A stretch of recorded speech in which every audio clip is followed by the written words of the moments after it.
Hello बच्चों, let's read this question. The question says the figure shows a metre bridge circuit with AB is equal to 100 centimeter, X is equal to 12 ohm and R is equal to 18 ohm, and the jockey J is in the position of balance. If R is now made 8 ohm, through what distance will jockey have to be moved to obtain balance?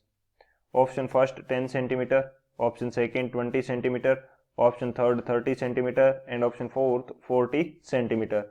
इस question के अंदर हमें क्या show किया गया है कि metre bridge show कर रखा है जिसकी ए बी लेंथ क्या है 100 सेंटीमीटर है, एक्स की वैल्यू 12 ओम है और आर की वैल्यू 18 ओम है. तो इस कंडीशन के अंदर जोकी जो है बैलेंस पोजीशन पे है.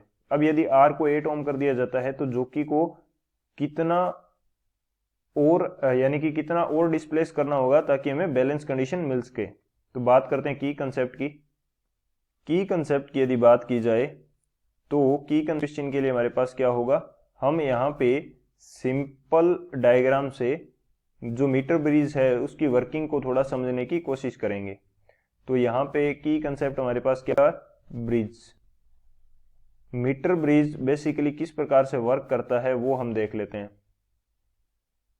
तो यहाँ पे हमारे पास क्या होता है, एक अननोन रेजिस्टेंस होता है जिसको हम क्या बोल देते हैं, एक्स बोल देते हैं. और यहाँ पे हमारे पास एक रेजिस्टेंस होता है नॉन रेजिस्टेंस जिसका हमें पता है कि ये कितने ओम का है, उसको हम बोल देते हैं आर. और ये हो जाएगी मीटर ब्रिज की वायर ए बी. इसकी लेंथ हमारे पास कितनी होती है 1 मीटर, इसीलिए इसको क्या बोला जाता है, मीटर ब्रिज बोला जाता है. यहां पे हमारे पास क्या होती है, बेसिकली जो की लगी रहती है, यहां पे हमारे पास क्या होगा, जो की लगी रहती है कुछ इस तरह से. इसको मैं बोल देता हूं जो की जे, जिसको ए बी वायर के ऊपर चलाया जाता है. और इसकी वजह से यहां पे हमारे पास क्या होगा, जो बैलेंस कंडीशन मिलेगी और हम पता कर पाएंगे कि किस लेंथ पे ये बैलेंस हो रहा है. और उसके अकॉर्डिंग हम फाइंड आउट कर लेते हैं कि अननोन रेजिस्टेंस हमारे पास कितना है. और यहां पे हमारे पास क्या होता है, ऊपर कनेक्टेड होती है बैटरी. ये ऊपर हमारे पास बैटरी कनेक्टेड होगी, पॉजिटिव टर्मिनल और नेगेटिव टर्मिनल. तो ए बी के बीच में नेट पोटेंशियल जो है वो क्या होगा, जो ये दो डॉट्स मैंने बनाए हैं सी और डी बोल देता हूं मैं इनको. तो ए बी का जो पोटेंशियल है वो सी और डी के पोटेंशियल के इक्वल होगा क्योंकि दोनों पैरेलल कंडीशन के अंदर है. तो ये हमारे पास वर्किंग रहेगी कि इसकी हेल्प से हम लोग फाइंड आउट कर पाएंगे कि हमारा जो वैल्यू है पोटेंशियल की इस वायर के रेजिस्टेंस की या अननोन रेजिस्टेंस की वो कितनी आएगी, वो इस प्रकार से हम फाइंड आउट करेंगे. अब एक बात ये है कि हमारे पास इस वायर का ए बी वायर का भी कुछ ना कुछ रेजिस्टेंस होगा.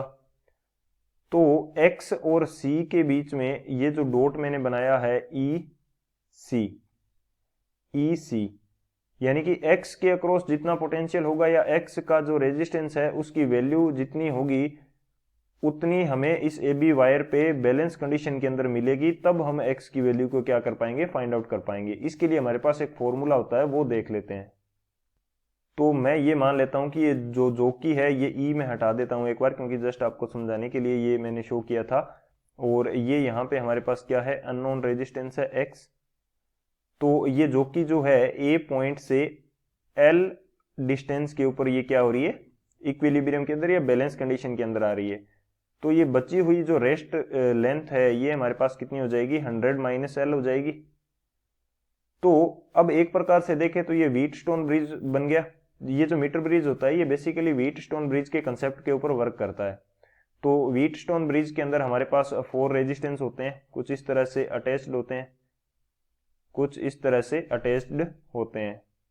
ये R1 है, ये R2 है और ये R3 है और ये क्या है, R4 है. ये हमारे पास कंडीशन रहेगी. तो R1 बाई R2 इसकी वैल्यू इक्वल होती है R3 बाई R4 के. तो सेम कंडीशन हमारे पास ये रहेगी इसके लिए कि x बाई R की जो वैल्यू है वो किसके इक्वल आ जाएगी, ये हमारे पास आ जाएगी L बाई 100 माइनस एल के इक्वल, 100 माइनस एल के इक्वल. ऐसा क्यों होगा? क्योंकि ये जो ए बी वायर है इसका ऊपर एक पोटेंशियल ग्रेडियंट जनरेट होगा, और पोटेंशियल ग्रेडियंट जो होता है वो क्या होता है? Voltage by length. Voltage by length होगा पोटेंशियल ग्रेडियंट। तो बेसिकली वोल्टेज बाय लेंथ होगा, तो यदि इसको लेंथ किसी वोल्टेज बाय एल कर देता हूं, कैपिटल एल, और इसको यदि मैं किसी लेंथ से मल्टीप्लाई कर दूं तो उस लेंथ का हमारे पास पोटेंशियल आ जाएगा। उस लेंथ का हमारे पास क्या आ जाएगा? पोटेंशियल आ जाएगा। यदि हमारे पास पोटेंशियल आ गया तो V बराबर आई आर से हम उसका रेजिस्टेंस निकाल सकते हैं, V बाई आई करके। और 100 माइनस एल और एल दोनों के अंदर V बाई आई आएगा तो ये कैंसिल आउट हो जाएगा। तो हमारे पास फॉर्मूला क्या बचेगा? x by R is equal to L by 100 minus L. तो ये हमारा क्या होगा? मेन की कंसेप्ट होगा। इस की कंसेप्ट की हेल्प से इस क्वेश्चन को सोल्व करते हैं। अब यदि सॉल्यूशन की बात करूं मैं, तो हमें क्या फाइंड आउट करना है? अननोन रेजिस्टेंस फाइंड आउट करना है।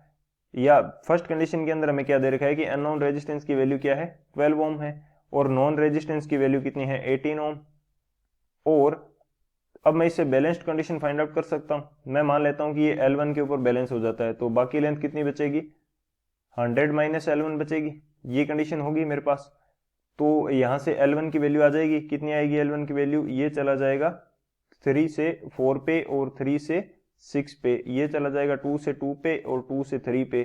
तो जब मैं इसको सोल्व करूंगा तो ये मेरे पास आ जाएगा 3L1 is equal to 200 minus 2L1। तो L1 की वैल्यू कितनी आ जाएगी? 40 सेंटीमीटर आ जाएगी। फर्स्ट कंडीशन के लिए 40 सेंटीमीटर पर ए से 40 सेंटीमीटर पर ये बैलेंस हो जाएगा।